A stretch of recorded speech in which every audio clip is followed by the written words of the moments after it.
bir kontur bir mahsulot tamoyili asosida tashkil etilgan ushbu loyiha Agrobank G'ijduvon filiali hamkorligida Buxoro viloyati G'ijduvon tumani Zargaron mahallasi hududidagi 9-chi, 128-chi va 147-chi sonli konturlarda amalga oshirilmoqda. Bu yerda birinchi ekin sifatida sabzi ekilgan bo'lib, maydon hajmi jami 10 gektarni tashkil etadi.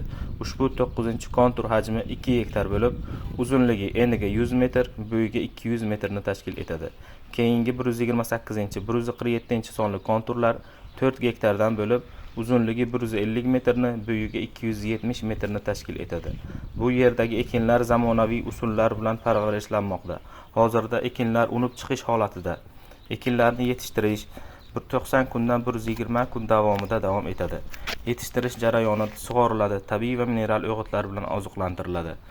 Ushbu loyihada 24 ta dehqon xo'jaliklari biriktirilgan. Har bir dehqon xo'jalik uchun o'rtacha 42 sotiqdan yer maydonlari to'g'ri keladi. Loyihani samarali amalga oshirish uchun lider tadbirkor sifatida Rizo Mirzo Shirin mevalar bog'i fermer xo'jaligi biriktirilgan.